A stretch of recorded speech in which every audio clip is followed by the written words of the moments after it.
Bienvenue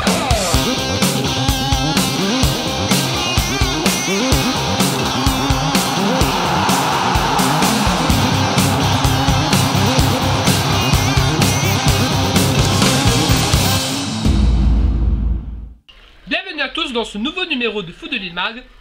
Excusez-moi, voici le sommaire de l'émission. Je vais vous parler de la 18e journée de D1P. Également, je vais vous parler de la 22e journée de D2 régional. Des matchs suivront en D2 départemental et enfin s'il y a des infos football à retenir. Donc je vais commencer à parler de la D1P où se jouait la 18e journée. Voici les résultats. Alors dans le derby de l'Ouest, la Jeanne d'Arc et la Possession, match nul 0-0. L'AS Marsouin a fait match nul, a été contre un match nul face à l'AS Excelsior 0-0. Même score également entre la Rivière Sport et le FC Aviron. Et on peut noter la très belle victoire de la Saint-Pauloise face à la Tamponnaise 3-0. Dimanche, Sainte-Marie a battu Saint-Denis SC 3-1. Et enfin dans le grand match de cette 18e journée, à savoir le Classico Pays, match nul entre la Saint-Pierroise et la Saint-Lusienne, un but partout. Donc voici le classement. Au classement, donc la Saint-Lusienne est leader du championnat avec 58 points, suivi de la Tamponnaise avec 54 points et de Sainte-Marie avec 53 points. En bas de tableau, le FC Aviron et le Saint-Denis sont à égalité à 32 points. Mais Saint-Denis, premier relégable par rapport à la différence de but, et Marsouin avec 28 points sont est le dernier du championnat, la lanterne rouge. Alors, bon, on décortique un peu cette journée. Donc, celui qui a fait la très belle opération, c'est l'US Sainte-Marienne, grâce au faux pas de la Tamponnaise et de la Saint-Lusienne.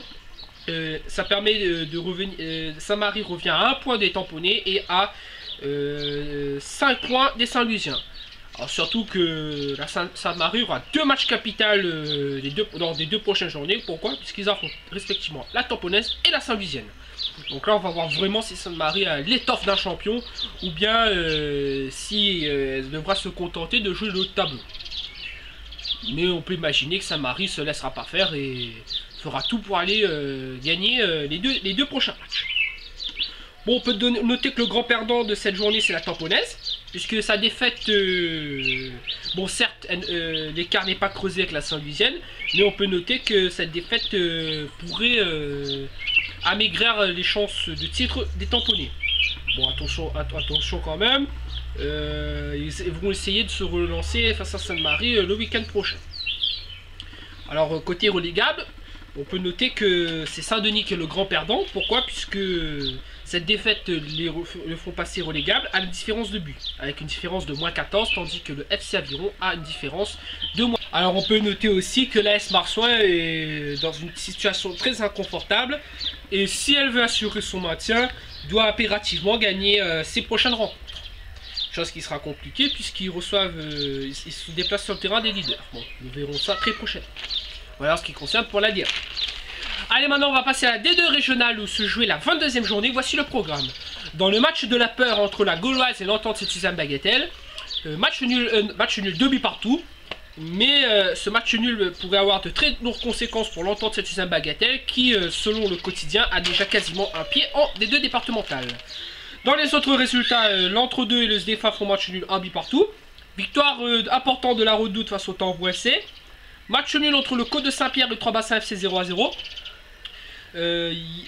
Dimanche, les Proies ont battu la Capricorne 2-1. Et les 2 matchs les plus importants de cette journée, c'est l'USB d'abord qui a battu la Piton Saint-Louis 1-0. Et enfin, Bras-Fusil Petite-Île, match nul 1 but partout entre ces 2 équipes. Donc au classement, le championnat est complètement relancé. Donc l'USB leader avec 66 points, suivi de 1 point derrière la J Petite-Île. Et 3ème Piton Saint-Leu 64 points. Donc on peut dire quand même la montée se jouera probablement entre ces 3 équipes. À moins que Bras-Fusil et 3 Bassins réussissent à revenir dans la course et espérer monter en D1P. En ce qui concerne le bas de tableau, le Tempo FC, la Gauloise et l'USSB sont les relégables. Mais on va dire, comme je vous ai dit tout à l'heure, l'USSB a quasiment un pied en D2 départemental. Et si elle veut vraiment réaliser son maintien, elle devra battre ses prochains adversaires. En ce qui concerne la Gauloise, la situation est moins compliquée, mais ne pas trop tarder non plus à aller chercher des points. Et concernant les autres, tout est encore possible pour se maintenir en D2 régional. Donc voilà pour la D2 régionale. Allez, maintenant je vais vous parler de la D2 départementale où c'est joué la 23e journée. Alors en poule A, les matchs à suivre. Donc en poule A, Saint-André qui est déjà sur une montée en D2 régionale a gagné face à la Cressonnière 1-0. La SCOS Babelmen 1-0 et cette victoire signifie la montée automatique en D2 régionale de la FCO. En ce qui concerne Vincendo qui a gagné 4-1 face à Sillaos, elle devra encore patienter encore une journée ou deux avant d'assurer complètement son maintien, sa montée en D2 régionale.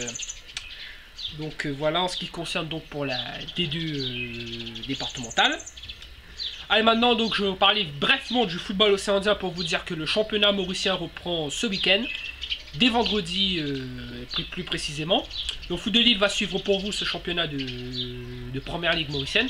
Alors pourquoi Foot de Lille suit ce championnat? C'est simple, puisque comme vous le savez en France et en Europe on suit respectivement tous les championnats européens. Donc on se dit ici nous Foot de Lille on suit le championnat réunionnais, bah pourquoi pas suivre le championnat mauricien et voire malgache et c'est chez moi. C'est important pour vous et surtout pour ceux qui s'intéressent, ça permet de voir que vaut les équipes régionales dans l'océan Indien. Voilà pour le football océan Indien. Donc sur ce, je vous invite tous à nous retrouver sur la page Facebook Foot de Lille 974, sur notre site www.foot974.com et enfin sur notre Twitter Foot974. Donc juste avant de nous quitter, je voudrais faire un petit big up à Dimitri Doric qui m'a demandé bien sûr à faire cette dédicace. Un grand fan de l'OM donc qui suit un peu Foot de Lille et nous soutient, donc merci à lui. Et si vous aussi vous voulez que je fasse une petite dédicace pour vous, n'hésitez pas à laisser un message sur la page Facebook Foot de Lille. Donc c'est tout, donc je vous retrouve jeudi pour un nouveau numéro de Foot de Lille Mag. Bonne semaine à tous et portez-vous bien. Ciao ciao.